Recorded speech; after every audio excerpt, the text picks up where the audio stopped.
ओम गुरुवे नमः. सुगवेच्या सर्व सदस्यांना माझे आशीर्वाद.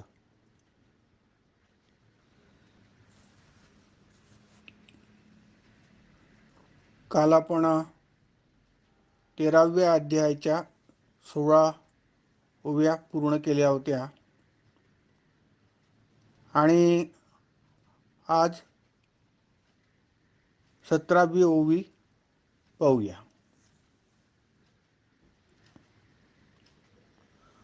आपण या ग्रंथाच्या निरूपणाला सुरुवात केली होती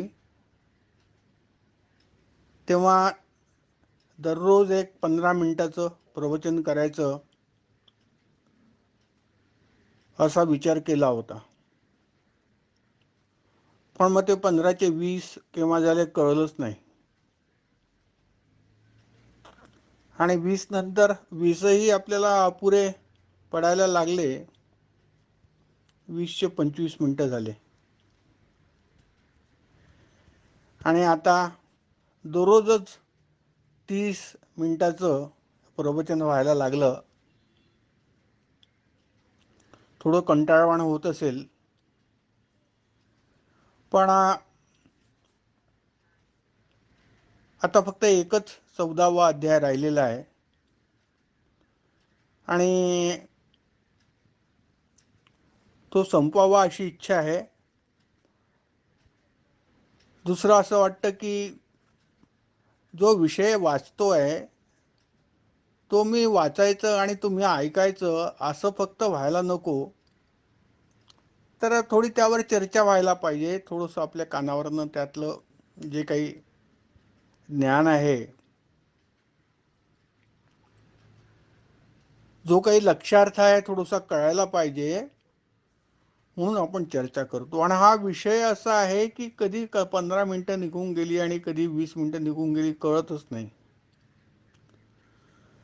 तर आता जो उर्वरित भाग आहे, एक अध्याय उरला आहे, तेवढ्यापुरती आपण आता उडून तळून आणण्यापेक्षा 30 मिनिटाचंच जे आहे प्रवचन ठेवूया असं मला वाटतं आणि हा अध्याय संपवू, आपला हा ग्रंथ संपवू. हा परमामृत नावाचा ग्रंथ आहे. रोजच मी त्याची माहिती देतो, प्रस्तावना करतो की हा परमामृत ग्रंथ मराठीचे आद्य कवी श्री मुकुंदराज यांनी लिहिलेला अध्यात्मावरचा ग्रंथ आहे, वेदांतावरचा ग्रंथ आहे. आणि अनेक विषयावर यात चर्चा आहेत, त्या आपण उत्तम रीतीने केलेल्या आहेत.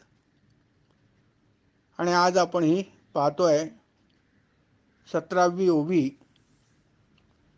जी अगदी सोपी असेल ते आपण भराभर त्या ओव्या उरकवू. पण जिथे मला थोडं वर्णन सांगावं असं वाटतं तिथे मी थोडं स्वातंत्र्य घेतो आणि थोडं खोलात जाऊन सांगत असतो.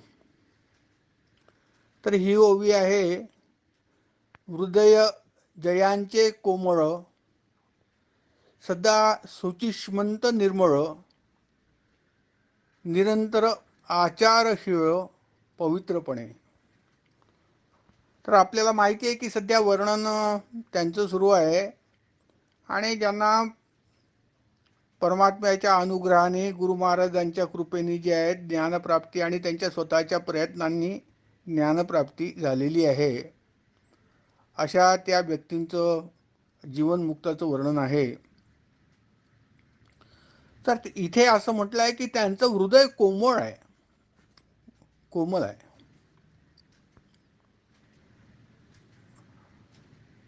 जसं त्या तुकाराम महाराजांच्या अभंगामध्ये म्हटलं आहे, मृदू सबाह्य नवनीत तैसे सज्जनाचे चित्त. मग हे कोमळ का होतं हो, कोमल चित्त का होतं, काय करायला पाहिजे कोमल चित्त व्हायला? सर्वांचं चित्त कोमल नसतं.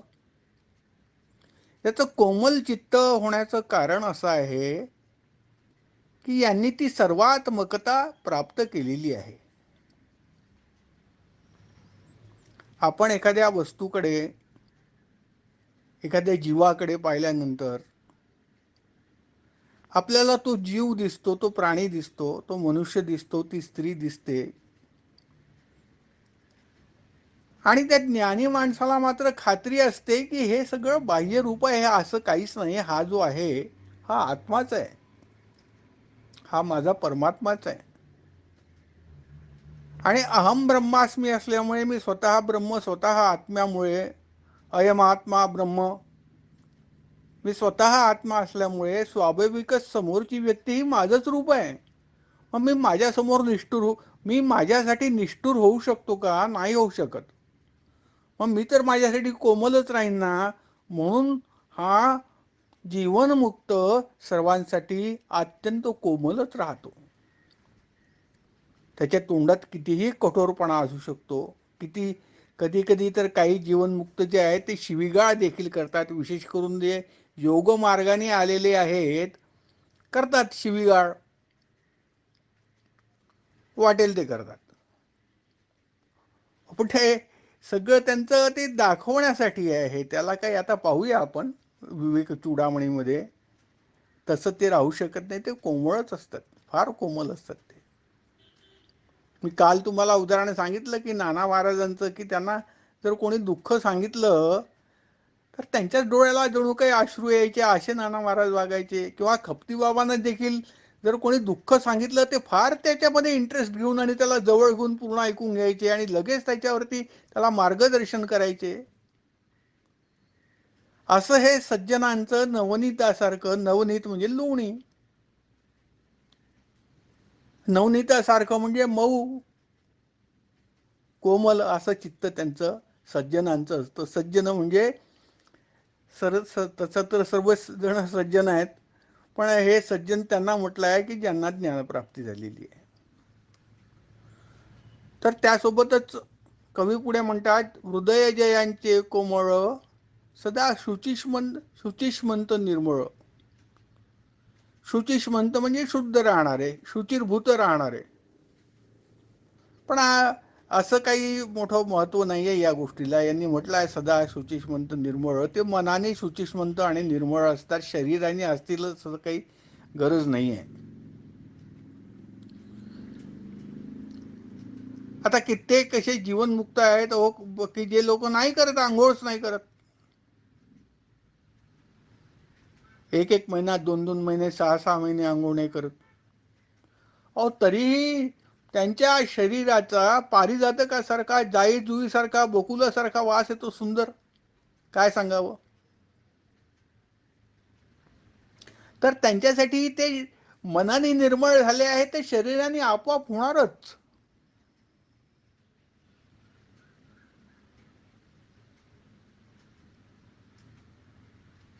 त्यामुळे सदा शुचिष्मंत निर्मळ हे काही शरीराने सांगत नाही आहेत, हे मनाने ते निर्मळ आहे. आणि स्वाभाविकच मनाने निर्मळ असल्यामुळे शरीराने ते आहेतच.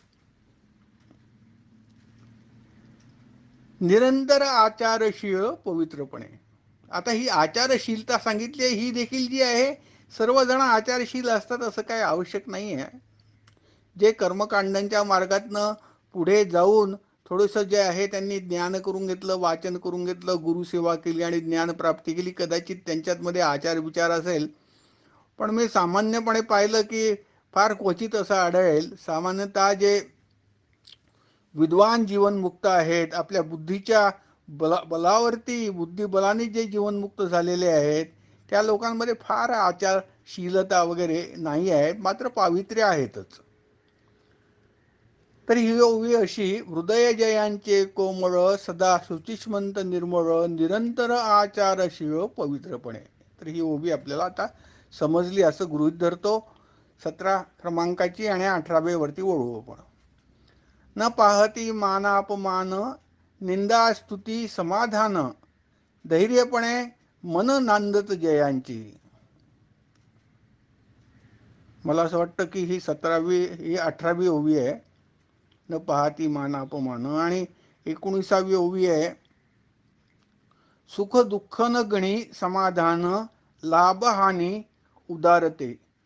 सुख दुःख न सुख दुःख न गणी समाधान लाभ हानी उदारते अंतःकरणी न गुंतती ते. हे तर यांनी गीतेच्या 12व्या अध्यायामधलं हे वर्णन घेतलेलं आहे. हा 12वा अध्याय मला लहानपणी फार मला मुखपाठ होता, आताही थोडाफार आठवतो. पण हे 12व्या अध्यायातलं वर्णन आहे. मी जेव्हा अगदी लहान होतो, 5वी शिकत होतो नागपूरला, आमच्या जिथे राहत होतो शंकरनगरमध्ये, समोर साठे आजोबा राहायचे. पहा पहा, काही लोक चांगलेच असतात, सद्गुणीच असतात. त्यांचं हृदय कोमळ असतं, आचारशील असतात, शुचिष्मंत असतात. पहा, त्या साठे आजोबांना काही नाही, रिटायर्ड झाले होते आणि ते लहान लहान मुलांना सगळ्यांना, त्या काळी, आता आजकाल तो काळ राहिलाच नाही आहे, पण तेव्हा ते सगळ्या लहान लहान मुलांना वेटाळ्यातल्या किंवा त्या आजूबाजूच्या बोलवायचे आणि सगळ्यांना गीता शिकवायचे. आणि सगळ्यात सोपी 12वा अध्याय म्हणून ते 12वा अध्याय आम्हाला शिकवायचे म्हणून पाठ. हे दोन जे आहे, न पाहती मानापमान स्तुती समाधान सुख दुःख न गणी समाधान लाभ. मी असं करतो की थोडा 12वा आपल्या गीता वाचली की अत्यंत आनंद होतो. त्या भगवंताचे शब्द आपल्या कानावर पडायला आणि तोंडून घ्यायला अत्यंत आनंद होतो. म्हणून हे 2-4 श्लोक जे आहे, तर 13वा अध्याय 13व्या श्लोकापासनं तर 19व्या श्लोकापर्यंत हे श्लोक आहेत. हे मी तुम्हाला वाचून दाखवतो आणि मराठी अर्थ सांगतो.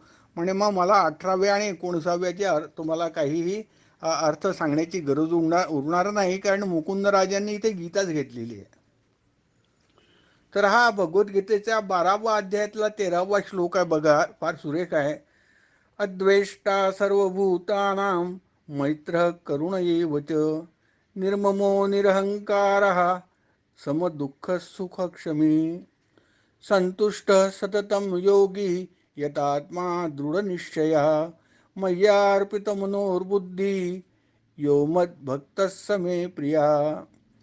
जो कोणत्याही प्राण्याचा द्वेष न करणारा, स्वार्थरहित, सर्वांवर प्रेम करणारा व अकारण अहेतुक दया करणारा, माझेपणा व मीपणा नसलेला, सुखात व दुःखात समाधान समभाव असलेला आणि क्षमावान म्हणजे अपराध करणाऱ्यालाही अभय देणारा असतो. तसेच जो योगी नेहमी संतुष्ट असतो, ज्याने शरीर, मन व इंद्रिये ताब्यात ठेवलेली असतात, ज्याची माझ्यावर दृढ श्रद्धा असते, तो मन व बुद्धी मलाच अर्पण केलेला माझा भक्त मला अत्यंत प्रिय आहे. असा हा 13वा आणि 14वी श्लोक आहे. पुढे आहे, यस्मान्नो द्विजते लोको लोकांनो द्विजते चया हर्षामर्षभयोद्वेगैर मुक्तो या सच मे प्रिया. ज्याच्यापासून कोणत्याही प्राण्याला त्रास होत नाही, तसेच ज्याला कोणत्याही प्राण्याचा उबग येत नाही, जो हर्ष, मत्सर, भीती आणि उद्वेग इत्यादींपासून अलिप्त असतो, तो भक्त मला प्रिय आहे. इथे भगवंत स्वतः श्रीकृष्ण भगवान अर्जुनाला सांगतायत की मला कोणता भक्त आवडतो, आणि त्याच्यामध्ये हे याचंच वर्णन करतायत, जीवनमुक्ताचंच आणि ज्ञान प्राप्त झालेल्या. अनपेक्षः शुचिर्दक्ष उदासीनो गतव्यथा सर्वारंभ परित्यागी यो मद्भक्त स मे प्रिया. ज्याला कशाची अपेक्षा नाही, जो अंतर्बाह्य शुद्ध, चतुर, तटस्थ आणि दुःखमुक्त आहे, असा कर्तृत्वाचा अभिमान न बाळगणारा माझा भक्त मला अत्यंत प्रिय आहे. यो न वृष्यति न द्वेष्टी न शोचति न कांक्षति शुभाशुभ परित्यागी भक्तिमान्य स मे प्रिया. जो कधी हर्षयुक्त होत नाही, द्वेष करीत नाही, शोक करीत नाही, इच्छा देखील करीत नाही, तसेच जो शुभ आणि अशुभ सर्व कर्मांचा परित्याग करणारा आहे, तो भक्तियुक्त पुरुष मला आवडतो. त्यानंतर 18वा श्लोक, समशत्रौ च मित्रे च तथा मानापमानयोः शीतोष्णसुखदुःखेषु समासंगविवर्जिता. जो शत्रू मित्र आणि मान अपमान याविषयी समभाव बाळगतो, तसेच थंडी ऊन सुख दुःख इत्यादी द्वंद्वात ज्याची वृत्ती सारखीच असते त्याला आसक्ती नसते. आणि पुढे आहे 19वा श्लोक. तुल्यनिंदा स्तुतिर्मौनी संतुष्टो येन केनचित अनिकेतः स्थिरमतीर भक्तिमान मे प्रियो नरा.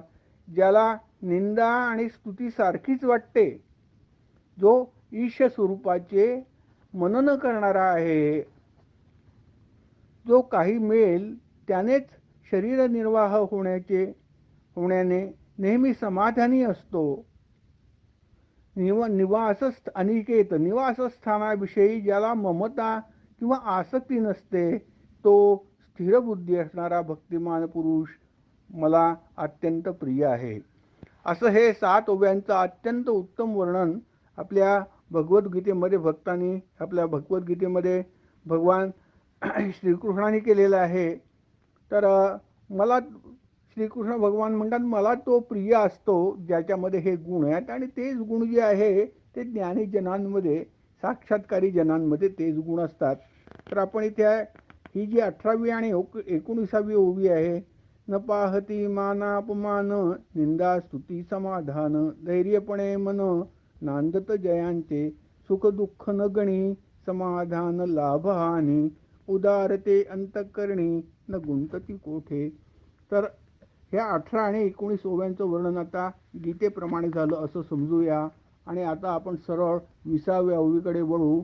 20वी ओवी अशी आहे. सदा विवेकी चित्तवृत्ती पडो न देती विस्मृती सावधान अहोरात्री आत्मस्वरूपी. अशी ही ओवी आहे. आता सदा विवेकी चित्तवृत्ती म्हणजे काय? आता या विवेक विषयावरती आम्ही इतकं बोललो आहोत, इतकी चर्चा केलेली आहे, आणि मी तुम्हाला सांगितलं की तो पाया आहे. नाही, तुम्हाला तो जर विवेक नाही झाला, आत्मानात्म विवेक ज्याला म्हणतो आपण, किंवा नित्यानित्य विवेक म्हणतो, तो जर नाही झाला तर व्यर्थच आहे. अध्यात्म आपल्याला प्रवेशच नाही आहे. ते प्रवेशद्वारच आहे अध्यात्माचं. आणि जे चतुष्टय साधन सांगितलेलं आहे आपल्या शास्त्रांमध्ये ज्ञानासाठी, त्यामध्ये पहिलं विवेकच आहे. आणि म्हणून मी सतत ओरड करत असतो या बाबतीमध्ये की अरे विवेक करून घ्या रे, अरे विवेक करून घ्या रे. ही एवढ्यासाठी सांगत असतो की विवेक करणं. आणि कित्येक वेळा उदाहरणं दिलं आहे की पाणी आणि दुधाचं उदाहरण दिलेलं आहे. आणि आपल्याला इथले चांदूरचे देखील लहान लहान मुलं मुली देखील जे आहे आता तो विषय जाणतात, पण त्यांनी तो मनामध्ये दृढ केला पाहिजे. नीट आणखी सतत सतत त्याचं जे आहे चिंतन केलं पाहिजे. आणि हे जसं समुद्राच्या पाण्यामध्ये मीठ आहे, तसं हा या सर्व सृष्टीमध्ये जो आहे आणि परमात्मा भरलेला आहे, परमात्मा व्याप्त आहे, असंच अनेक वेळा सांगितलेलं आहे. आता हा विवेक आमच्या कसा कामात पडतो? आम्हाला ज्ञानप्राप्ती झाल्यानंतर हा विवेक आमच्या कामात पडतो. कारण आमच्या जे लक्षामध्ये येतं की अनात्म काय आहे आणि आत्म काय आहे. मी जे दिवसभर करत असतो त्यातला आत्मिक भाग कोणता आहे आणि अनात्मिक भाग कोणता आहे, हे आमच्या लक्षात येतं. आणि हे लक्षात आल्यानंतर मग जे अनात्मिक आहे त्याला दुय्यम महत्त्व द्यायचं, आणि आत्मिक आहे त्याला मुख्य आणि प्रामुख्य प्राथमिकता द्यायची, हे आपण करू शकतो. आणि म्हणून विवेक झाला पाहिजे. आणि म्हणून इथे लिहिलेलं आहे आपल्या ग्रंथकारांनी, सदा विवेकी चित्तवृत्ती. विवेक पाहिजे, सदैव चित्तामध्ये विवेक पाहिजे, सदैव. आणि विवेक असला तर तुम्हाला मग अनात्म वेगळं दिसतं आणि आत्मा वेगळा दिसायला लागतो, स्वच्छपणे दिसायला लागतो, आणि तुम्हाला मग सर्वेकडे परमात्मा दिसतो. एकदा मी खूप लहानपणी गीता प्रेस गोरखपूरचं एक पुस्तक आणलं होतं. मोठं पुस्तक होतं. काय होतं त्याचं नाव बिव काही आता आठवत नाही. त्यामध्ये एक चित्र होतं, आणि त्या चित्रामध्ये हत्तीच्या आतमध्ये कृष्णाचं चेहऱ्याचं चित्र, बासरी घेतलेल्या, त्या माहुताच्याही हृदयामध्ये कृष्णाचं चित्र बासरी घेतलेल्या त्या झाडामध्ये, आणि त्या खालती काही प्राणी खेळत होते, त्या हरिण वगैरे, त्यांच्या हृदयामध्ये कृष्ण, प्रत्येक ज्या वस्तू त्या चित्रामध्ये दाखवल्या होत्या त्याच्यामध्ये बासरी घेतलेल्या कृष्णाचं छान असं चित्र दाखवलं होतं.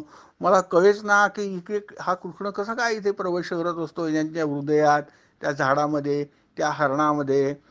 तर ज्यांना ते कळत नाही, ज्यांचं चित्त संसारात आहे आणि ज्यांनी अजून त्यातनं निवृत्तीचा विचार केलेला नाही, त्यांच्यासाठी तो कृष्ण दाखवण्यात येतो. वास्तविक तो कृष्ण परमात्माच आहे. तो या सगळ्या झाडामध्ये, त्या खालच्या हरणामध्ये आणि गवतामध्ये, त्या हत्यामध्ये, त्या हत्याच्या माहुतामध्ये, भक्तामध्ये, आणि ज्या कोणामध्ये तो कृष्ण दाखवला तो आत्मा आहे. आणि भगवंतांनी गीतेमध्ये अहम महात्मा गुडाकेश म्हटलेच आहे. हे अर्जुना, मी जो आहे सर्वांच्या हृदयात स्थित असलेला आत्मा आहे.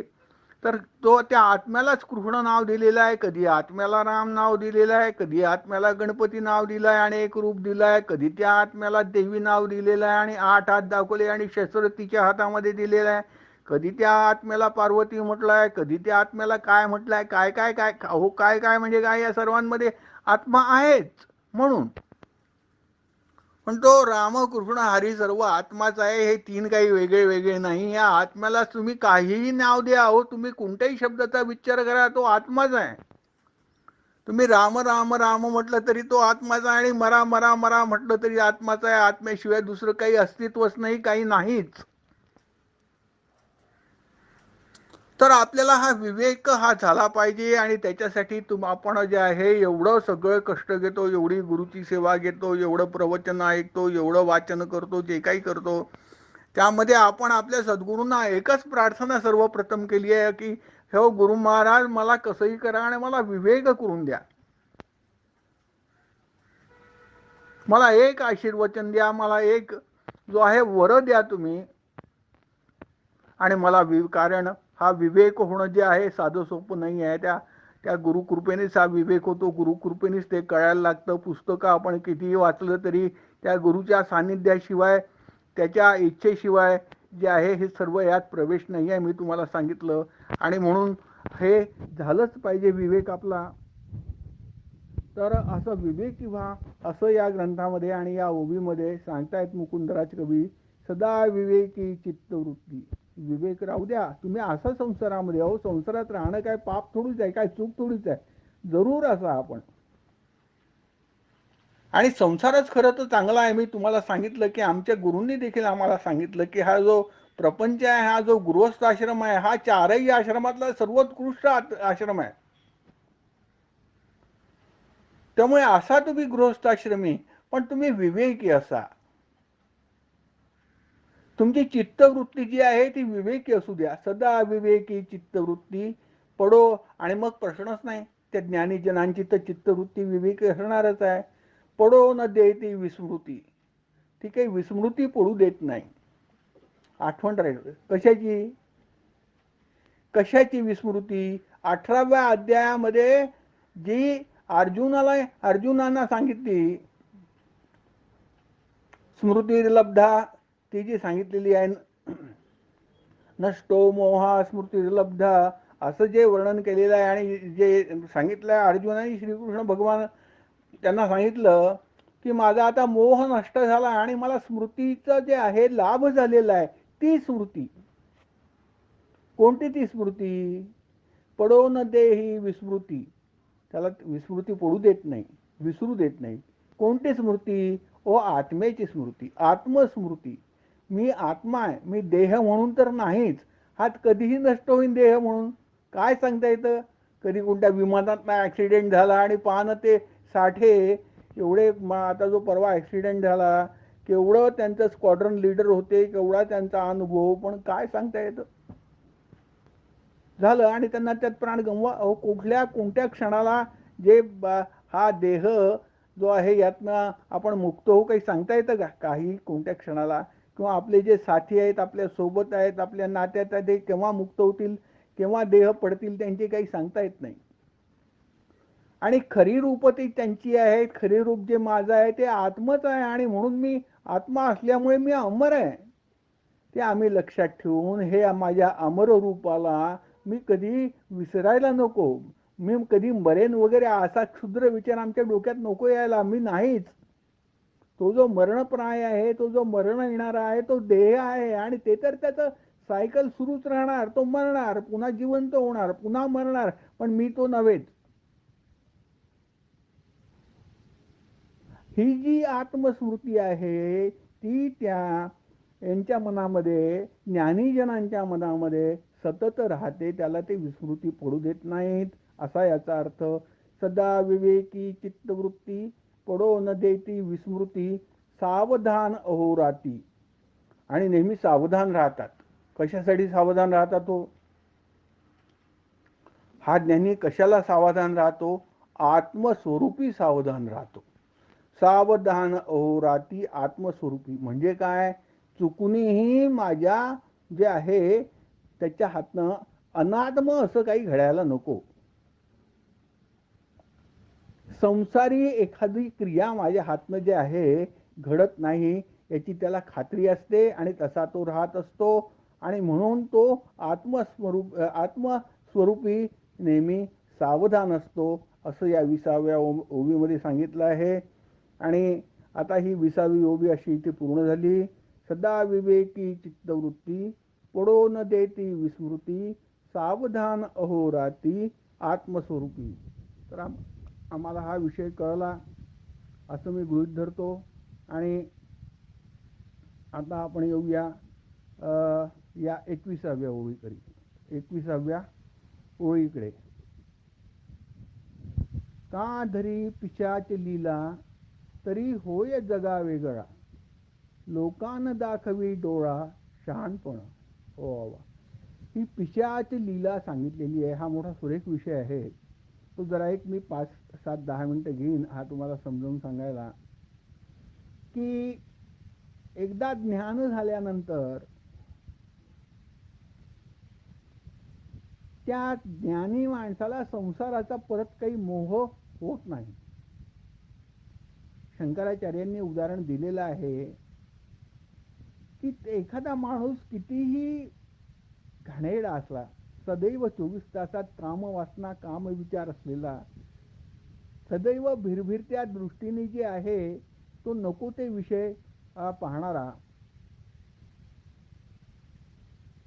आणि स्त्रियांविषयी बिभत्स ज्याचे विचार मनामध्ये आहे असा जरी घाणेरडा माणूस असला तरी त्याची जेव्हा माता समोर येते, आई, तेव्हा असे विचार त्याच्या डोक्यामध्ये येतात का?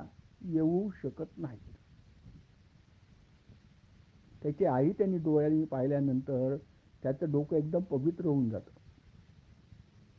तसंच तद्वतच ते कितीही घाण असो जगाची, हा जो ज्ञानी आहे, या ज्ञानी माणसाचं चित्त आपण आपल्या मातेला पाहतोय सर्वत्र असं झालेलं असल्यामुळे त्याच्या चित्तामध्ये कधीही ती घाण येऊ शकत नाही, असं त्या ज्ञानीजनाचं वर्णन केलं आहे.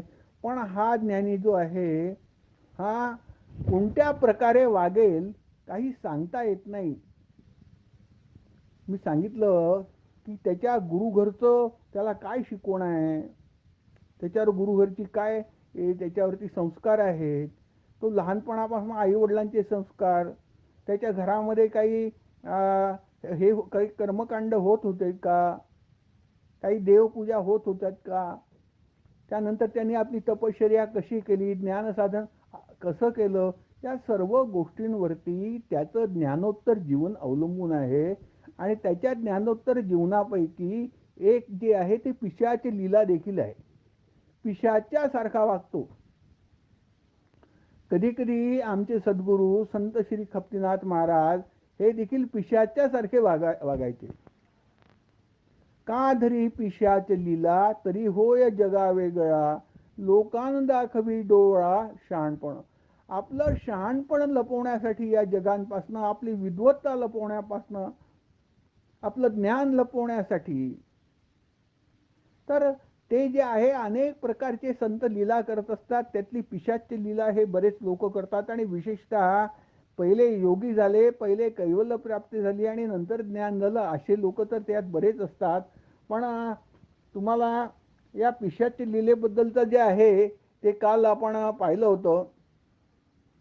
तो पिसाटासारखा वागतो म्हणून. तर तसंच मी एक आणखी वाचून दाखवतो तुम्हाला आता. ज्ञानेश्वर महाराजांनी लिहिलं आहे, या पिशाची लीला करणाऱ्या किंवा ज्ञानी माणसाबद्दल लिहिलं आहे, जीवनमुक्त माणसाबद्दल. तैसे भलते करिता येथे पाविजे काही आता, ऐसे नाही न करिता ठाकी जेना. हा 7वा अध्याय, सॉरी 9वा अध्याय आहे अमृतानुभवाचा, जो मी वाचतोय तुमच्या समोर. ऐसे नाही न करिता ठाकी जेना, आठवू आणि विसरू तया तेही घेऊन येली पसरू, दशेचा व्यवहारू असाधारणू. झाला स्वेच्छाची विधी स्वैर झाला समाधी, दशे ये मोक्षवृद्धी वैसो घापे. याप्रमाणे ज्ञानवान वाटेल ते करीत असता त्यास काहीही प्राप्ती करून घेणे नाही व काही न करिता काही प्राप्त करून घ्यायचे राहिले आहे असेही नाही. आत्मस्मरणाचा आठव आणि विसर या दोहोंचाही विस्तार ही दशा होऊ देत नाही. असा या दशेचा व्यवहार विलक्षण आहे. आणि आता पुढे तो पिशाच्या सारखा का वागतो त्याबद्दल लिहितात. त्याला जे करावेसे वाटेल तोच त्याचा विधी, जे वर्तन होईल तीच त्याची समाधी, आणि मोक्षाचे ऐश्वर्यही या दशेचे बस्कर आहे, असं यांनी लिहिलेलं आहे जोशी महाराजांनी. तर मात्र आपल्या याच्यामधले 2 श्लोक मी वाचून दाखवणारच आहे आता. थोडंसं 2 मिनिटं लेट होईल, पण या पिशाची लीला का करतो याविषयी भगवान शंकराचार्यांनी जे आचार्यांनी म्हटलेलं आहे ते 2 श्लोक तुम्हाला, श्लोक म्हणण्यापेक्षा मी अर्थच तुम्हाला वाचून दाखवतो. हा श्लोक सोपा आहे म्हणून वाचतो. दिगंबरो वापिच सांबरो वा त्वगंबरा वापि चिदंबरस्थः, उन्मत्त वद वापि च बालवत् द्वा, पिशाचवत वापि चरत्यवन्या. त्याचं वर्णन केलं आहे. हा पिशाच्यासारखा का वागतो, विड्यासारखा का वागतो, विचित्र लीला का करतो हा ज्ञानी, त्याचं वर्णन केलं आहे. तर हा चैतन्य रूप आकाशात राहिलेला ब्रह्मवेत्ता वस्त्र नेसून, वल्कले नेसून किंवा नग्नपणानेच वेड्यासारखा किंवा लहान मुलासारखा किंवा पिशाच्यासारखा पृथ्वीवर फिरतो. तर हे पिशाच्यपण जे आहे, आपलं वेडेपण जे आहे, ते फक्त लोकांनी आपल्याला जे आहे आपली स्तुती करू नये, नाहीतर मला अहंकार येईल असं वाटून हे लोक करीत असतात, असे हे संत करीत असतात. आणि आपला शहाणपणा लोकांच्या डोळ्यात येऊ देत नाहीत. आणि दुसरा एक श्लोक वाचतो आणि संपवतो. दुसरा एक, क्वचित मूढो जो आहे हा श्लोक मी वाचून दाखवतो. हे थोडंसं कठीण संस्कृत आहे, मला वेळ लागेल म्हणून मराठीत अर्थ वाचतो. निरंतर परम आनंदाने सुख पावलेला ब्रह्मवेत्ता कोठे विद्वान होऊन, कोठे मूढ होऊन, कोठे मोठ्या राजाचे वैभव संपादन करणारा होऊन, कोठे भ्रमिष्ट होऊन, कोठे सभ्यग्रहस्थ होऊन, कोठे अजगरासारख्या वृत्तीचा होऊन, कोठे सत्पात्र होऊन, अथवा कोठे अपमान पाहून, कोठे कोणाला ओळखता न येईल अशा रीतीने संचार करीत असतो. तर हा जो ब्रह्मवेत्ता आहे, ब्रह्मवेत्ता कोण आहे? जो जीवन मुक्त आहे, ज्याला ज्ञान प्राप्ती झाली आहे आणि त्याच्या तोंडून दुसरं काही निघू शकत नाही, तो ब्रह्मच बोलतो. ब्रह्म वदिष्यामी, तो ब्रह्मच बोलणार. सकाळ असो, दुपार असो, रात्र असो, तो गाढवासमोर, त्याच्यानंतर एखाद्या श्वानासमोर देखील जे बोलेल, मूर्खासमोर बोलेल, विद्वानासमोर बोलेल आणि कोणाही समोर बोलेल, एकच विषय तो बोलणार. तो ज्ञानी फक्त ज्ञानच बोलणार, तो ब्रह्मच सांगणार. सदैव ब्रह्माशिवाय त्याच्या तोंडून अनावश्यक गोष्टी कधीही निघणार नाही. तर असो, मी इथे आता संपवतो. फक्त एकदा हे वाचून घेतो. का धरी पिशाच लीला, तरी होय जगा वेगळा, लोकान दाखवे डोळा शहाणपण. तर त्याचा हे तो पिशाच्यासारखा का वागतो, वेड्यासारखा तो का वागतो, याचं कारण दिलं आहे की आपलं जी विद्वत्ता आहे, या माझं जे ज्ञान आहे, हे लोकांना नको कळून येऊ नये असं मनात ठेवून वागणारे आता फार कमी राहिलेले आहेत. पूर्वी होते, पण हे जास्ती करून योगी लोक असतात, असा याचा अर्थ आहे. तर इथे मी आता संपवतो आणि उद्या 22वी ओवी पाहू. सर्वांना माझे आशीर्वाद.